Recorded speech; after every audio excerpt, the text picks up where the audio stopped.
comment mo doon, sir, and meron po kayong open letter to the Armed Forces of the Philippines, baka po masamain nila, sir. At pailan Ginagamit lang po ang mga pulis at taga-military para huliin who is against them. Kung sino man ang pumunta sa kanila, tinatakot nila, kinukulong.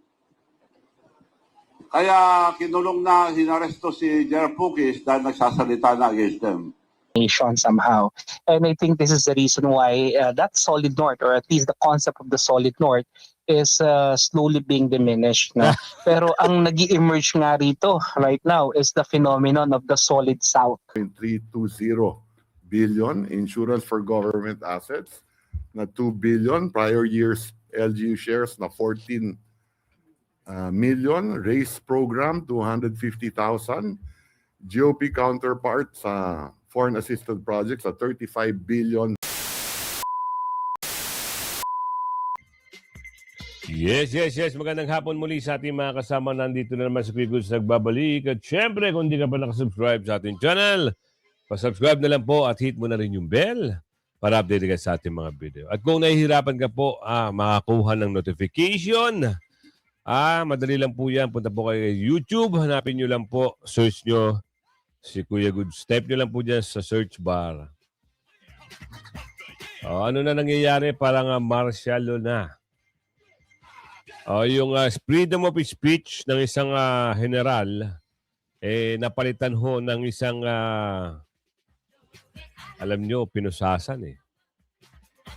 Parang hinantulad doon sa nangyari kay Tatay Digong, na kung saan pauwi galing sa bakasyon, itong si General Pokis hinarang sa airport at inaresto. At hindi na ho nila ginalang at hindi na nila binigyang pagkakataon na makausap ang abogado. Oo, alam nyo naman si Attorney Topacio ay nagsalita rin kanina. Diba? Ngayon, didiretso sila sa krami para magtanong, maghain ng petisyon siguro. Pasan ba maghain ng petisyon? Hindi naman sa krami, no? O baka kung ano man yung maitutulong. Siya ata ang abogado ni General Pakis. Ang hirap sa gobyernong ito. Oo. Sabi ko sa inyo eh. Di ba? Benito kunwari, pirmado rin. Woo! Pirmado rin. Pasado na ang budget. Naisahan na naman ang Pilipino. Kaya yan ang mga sinasabi natin. Kaya sa susunod, mga kasama, pag kayo ay boboto, wag na ho kayong maniniwala doon sa mga kilalang personalidad. Mas maganda pa, kumuha kayo ng mga baguhan eh. Totoo yan. Kagaya ni, yung mga baguhan na Gen Z, yun na lang. Pero yung mga kilalang tao, at saka yung tiwala natin sa mga Duterte, wag natin naalisin. Pero andito na naman sila. Nagpapaandar na naman sila. Meron naman silang birada kay BP Sara. Marami na naman sila! Chavit Singson, tinulugsa ang pag-aresto kay retired General Romeo Pokis. Kita nyo na? Norte, wala na? Buti naman. South, lumalakas suporta kay BP Sara. Good! Tatanungin ko kayo para magkaintindihan tayo. Isang sagot, type nyo lang sa comment section. Ilang porsyento kayo kay BP Sara at sa mga senador na kanyang ikakampanya? Ako 100%. Kung susobra pa, gawin natin 1,000,000%. Tigilan na natin magbaklas-baklas. Marami sa atin kasi ito iboboto ko, ito iboboto ko, ito iboboto ko. Hindi ko isusulit ng mali. Di ba? Kung ano yung ibigay ni BP Sara na linyada, doon na tayo. Huwag na tayo magbabaklas. Kaya wala ng norte. Top corrupt official na kumubra sa flood control project, pinangalanan ni Chavit Singson. Dapat lang. Recto. Inisa-isa raw yung ang mga Benito. Wow! Benito? Talaga ba? Diyos ko po. Ay, Miss Cara David, dagdagan mo pa nga yung mga hinihiling mo. Dagdagan mo. Retired General Pocky sinaresto dahil sa kasong inciting to sedition. Freedom of speech po tayo. Demokratikong bansa. Kung yung mga dinideklara nyo na ginawa ni General Pocky, so wala namang husang panghihikayat na ginawa. Ang taong bayan ay marunong. Ang taong bayan ay alam. Bakit si General Pocky, bakit ang usapin dito magnanakaw eh? 'Di ba? Usapin dito yung pinsan at yung binabanggit ni Saldico. Bakit si General Pokis? Saklap. Pilipinas, wala nang pagbabago. Nababalik ang back the ano yun? Yung repeat the history, ika nga. Pasok na natin to. Umani ng matinding reaksyon ang pag-aresto kay retired Major General Romeo Poquis matapos siyang arestuhin sa Ninoy Aquino International Airport, Diba? Terminal 3, nitong Lunes, January 5, Kanina lang. 2026, sa bisa ng isang warrant of arrest kaugnay ng kasong inciting to sedition at rebellion. Ang pag-aresto sa retiradong general na kilala bilang pinuno ng United People's Initiative at hayagang kritiko ng umano'y korupsyon sa pamahalaan ay muling nagpasiklab ng tanong sa publiko, bakit nauuna pang maaresto ang isang kritiko ng gobyerno habang ang mga sinasabing big fish sa flood control scam ay nananatiling malaya. Yun Bago nga ang kanyang pag-aresto, iginiit ni Hindi lang si General Pokis. Pokis ba? Pokis. Ang nagtatanong. Taong bayan rin nagtatanong eh. Bakit inunan nyo pa? Na wala namang katuturang issue. Dahil ba hayagan nagsasalita ang mama? Dahil ba ganon? Di ba sabi nga ang issue ay the big fish. Tapos na ang Disyembre. Lumipas na ang Pasko, lumipas ang bagong taon. Ang the big fish, wala nang kwento. Gumawa ng kwento, inaresto ang dating general. Ngayon, binito, kunwari, ang budget, pasado ang budget. Nadaan na naman sa kwento. General Poquis na handa siyang harapin ang anumang kaso laban sa kanya at mariin niyang kinuwestiyon ang umano'y hindi pantay na pagpapatupad ng batas. Tama. Kung saan aniyay ang mga sangkot sa malalaking katiwalian ay hindi pa rin napapanagot, habang ang mga hayagang pumupuna ay agad na humaharap sa mabibigat na paratang. Para sa ilang sektor, ang pag-aresto sa retiradong general ay nagiging simbolo ng isang mas malawak na usapin ng selective justice at kalayaan sa pagpapahayag, lalo na sa gitna ng patuloy na pag-usad ng mga alegasyon ng bilyong-bilyong pisong anomalya sa flood control projects na hanggang ngayon ay wala pang malinaw na napapanagot na malalaking opisyal. Para naman sa ibang netizens, abay tila silent martial law na ang nangyayari ngayon sa Marcos administration. Martial law except BBM doesn't have the courage and confidence to declare it. General Poquis only criticized this admin for its corruption. He only exercised his constitution-given right to gather in protest. Someday, this admin will pay for its excesses and yung mga yellows na pro-freedom of speech and mask for their hypocrisy. They only want to fight for someone if it serves their own narrative. Ito bibigyan kayo ng example. Yung mga maiingay na kumwari maingay, pinklawan, dilawan, na ayaw ng korupsyon. Kuno ha! Sabi na Aling Ledesma. Oo, tuwan-tuwa yan. Bakit? Naipasa na naman yung budget. Lalo na yung mga kongresista na pinklawan, dilawan. Tuwan-tuwa yan. Kunwari lang may ingay yan, sasabihin, panagutin. Mga unggoy. Sino pa nanagutin? Kilala na kayo. Sabihin pa nila sa kanilang mga rally, panagutin ang mga korap. Sa rally sign. Mga ganun pa sila. Meron pa silang, bongit resign.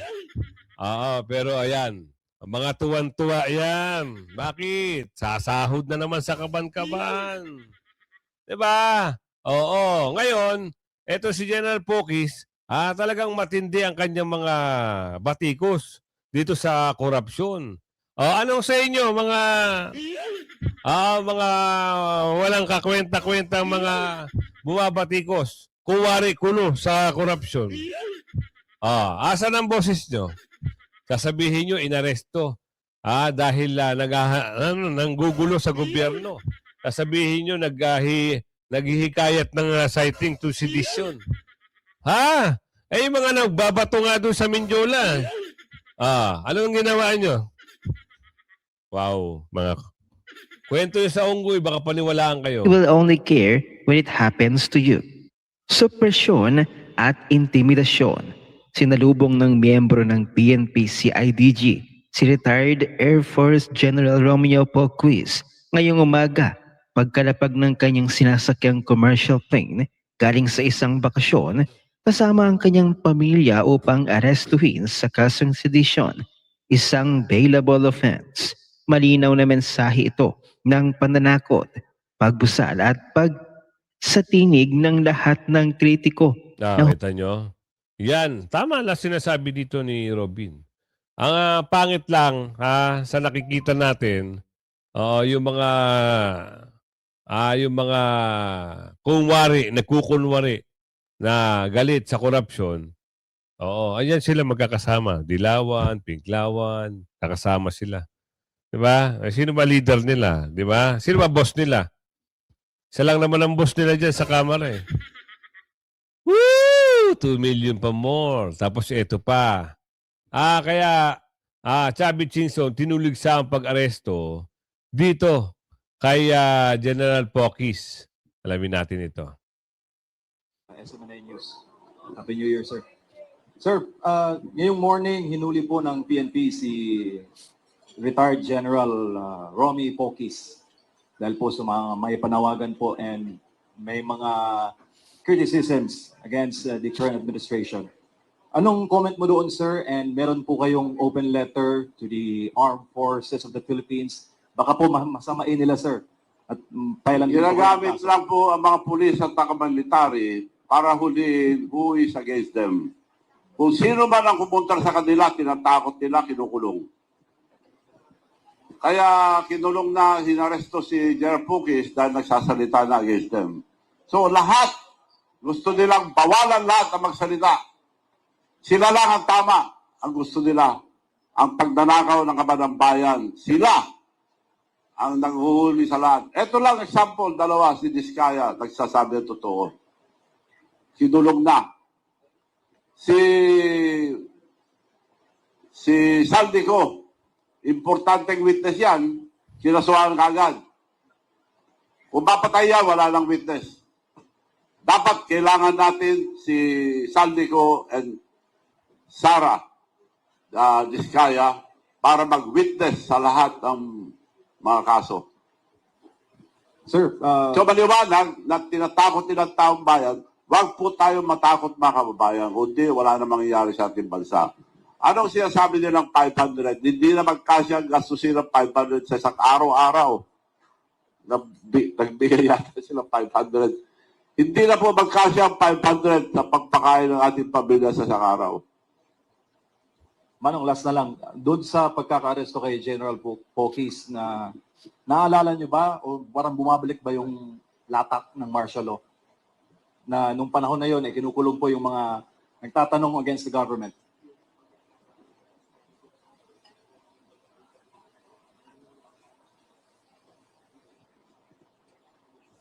Ganun nga, kinukulong nila lahat, yung mga umangal. Siguro, baka gusto nila mag-declare martial law. Kung mag-declare sila martial law, hindi napapayag ang taong bayan. Thank you, Manong. Ibig sabihin, kasabot ng mga sundalo. And Nako, I'm still yan, hoping Nako. sa one-time, big-time rally, I'm still hoping mga uniform men sasama yung mga iba. Kasi maliliit. Kaya yung mga pulis na utusan, nahaharang Sa mga pupunta sa Malacanang, huwag niyo pong harangin dahil ninakaw na ang kontribusyon niyo.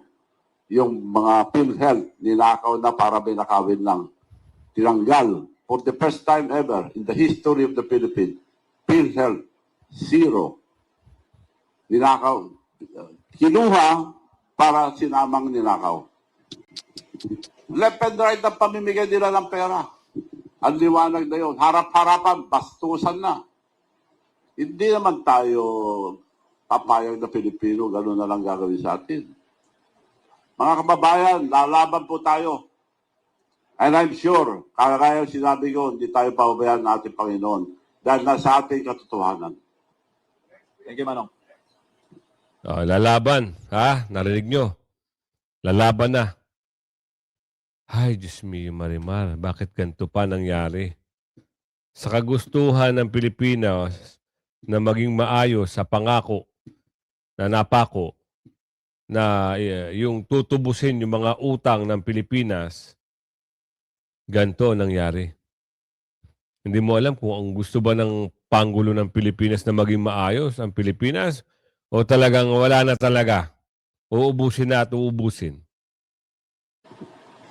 Isa lang po. Ano pong opinion ninyo sa mga sunod-sunod po na Iza Aldana po o Philippine Insider News? Ano pong masasabi po ninyo na yung mga nalilink po sa ating flood control projects tulad nila Cabral na medyo meron po tayong mga death na mga incidents po? Ano pong opinion po ninyo? Kailangan maimbestigahan yan. I don't believe na nagpakabatay yun. Unang-una, takot sa height yun. Yan. May tumawag sa kanya na pupunta ron. At nagbalik-balik doon na may tumatawag na punta ka ron. Palagay ko, tinulak. Hindi. Oo, nagtatanong kasi, meron nagtatanong Manong Chabit eh. Ang tanong ganito, di ba sinabi nategay.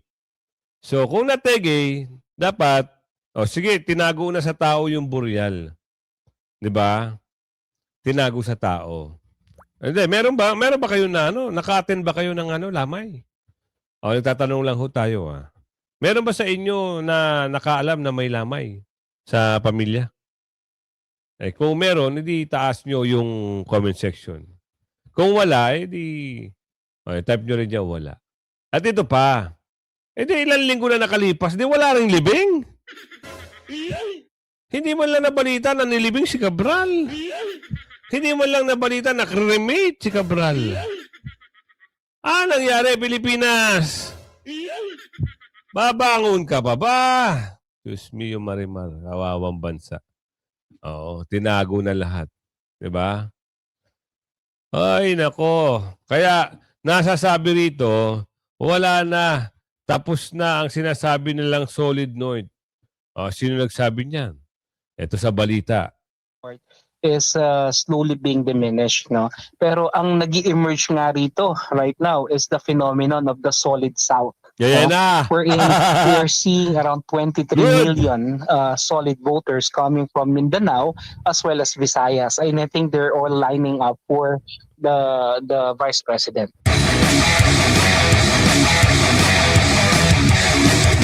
Wala na po bang solid north? I think meron pa rin mga meron pa rin mga loyalists, and I think this loyalists ay yung mga talagang naniniwala hindi kay BBM kundi doon sa legasiya na maaaring iniwan ng kanyang ama, no? And I believe these are the very very old people at this point in time. Kasi yung solid north, I think medyo nag-dissipate yan mula noong inilatag ni Senator Amy Marcos yung kanyang accusations that the president is a cocaine addict among others, no? So I think ito yung isa sa dahilan kung bakit medyo nag-erode talaga yung konsepto ng solid north. Plus of course titignan natin na marami na rin namang mga marami na rin namang mga tao, especially dito sa norte, I believe, na hindi na masyadong naniniwala. Diba? Kasi right now, because of social media, the truth is being exposed to us much better. Maaaring may mga fake news, maaaring may mga not so credible outlets, pero at least meron tayong pinagkukuhanan. Hindi kagaya nung araw na talagang puro fanaticism lamang, no? Yung pagiging fanatiko natin ngayon, medyo napapalitan na ng tamang mix ng information somehow. And I think this is the reason why that solid north, or at least the concept of the solid north, is slowly being diminished. No? Pero ang nag-emerge nga rito right now is the phenomenon of the solid south. No? Ito Wherein sino naniniwala na solid na ang South? Ako naniniwala ako 100%. Sino naman ang hindi naniniwala na solid? Kayo hong bahala, huwag kayong maniwala. Basta kami, solid South kami. Ang North, ilusyon na lang nila yan. Sa dami-dami na naging problema, sa dami-dami ng mga panluloko, sa dami-dami ng mga ginawang kasinungalingan, magno-norte pa kayo? Naklambo kayo. Sabi ko nga sa inyo pagpasok ng January, painit na ng painit ng painit ng painit bakbakan ng politika. Kagaya ngayon, si General Pokis, inaresto na. Diba? Ano ang susunod niyan? Baka mamaya yung mga mga tawag dito, yung mga lalabas diyan pag magra-rally-rally, arestuhin na rin. Kawawa naman. Buti na lang dito sa Mars, walang mga rally-rally at walang mga magnanakaw. Kawawa ang Pilipinas pag hanggang matapos ang termino, ninakaw ng ninakaw ng ninakaw. Saklap, di ba? Ano yung meron dito? Top corrupt official na kumubra sa flood control, pinangalanan ni Manong Chavez. Ito, interesting to. Maganda ito. Mas maganda malaman natin kung sino yung top. History won't forget. Yan.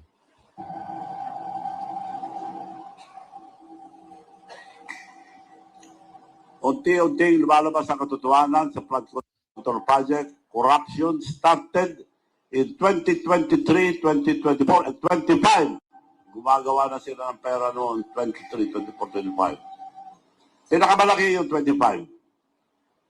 Pakinggan natin ang ibang naglakas loob na magsalita sa Congress na dapat gayahin ng iba. Sino po ang unang may responsibilidad? Ang Pangulo. 2023, CAA, sinalauna ng Kongreso. Binawasan ang pondo niya ng halos 300 bilyon. Hindi nangyari yan sa kasaysayan ng mga naging Pangulo sa Pilipinas. Pinabayaan niya, hindi siya kumibo. Yung kabinete niya, hindi kumibo. It's specific yun. 2024, binawasan, sinalauna ng Kongreso ito, 500 billion. Binawasan ng President's budget, hindi kumibo ang Presidente, hindi kumibo ang ating mga kabinete. 2025, 473 billion. Grabe, no? Yung mga pondo para sa mga flagship projects ng Pangulo inalis. Kaya na-delay na lahat ng mga proyekto. Hindi pa rin kumibo ang Pangulo. Hindi pa rin kumibo ang kabinete. Number one na may problema, command responsibility ang ating Pangulo. Very specific yan. Pangalawa, pinsan ng Presidente. Ang ating speaker noon, si Speaker Romualdez. Hindi ba sila nag-uusap? Pisambu. Maraming salamat, Congressman Nahigaya Rize. Sana maraming gagaya sa iyo, si Manong Chavez. Okay. Pakinggan pa natin ang isang vlogger para hindi nyo sabihin na ako lang nagsasabi nakapansin. Ang vlogger, pakinggan natin na nag-comment si Michael Cayo para pasalamatan natin.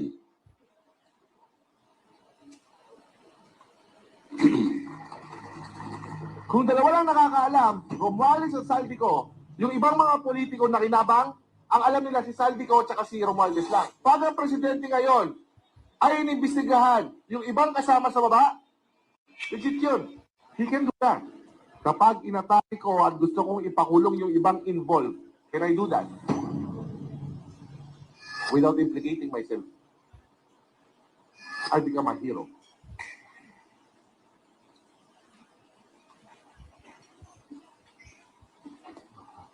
Hindi na ako nagsasabi. Siya ang gumawa, pero siya pa rin yung hero. Kaya sinungaling ang mga nagkukukain na tao. Yan. Malala na. Wala na mangyayari sa ating bansa. The only reason na nahuli niyo si PBBM ngayon, dahil kumanta si Saldico. Yun lang yung reason. Pero sa paper trail, wala. Romualdez is an evil genius. Romualdez is an evil genius. So ito po nangyayari mga kababayan sa mga hindi pa nakakita itong mga ito. So tuloy lang natin para makita natin lahat.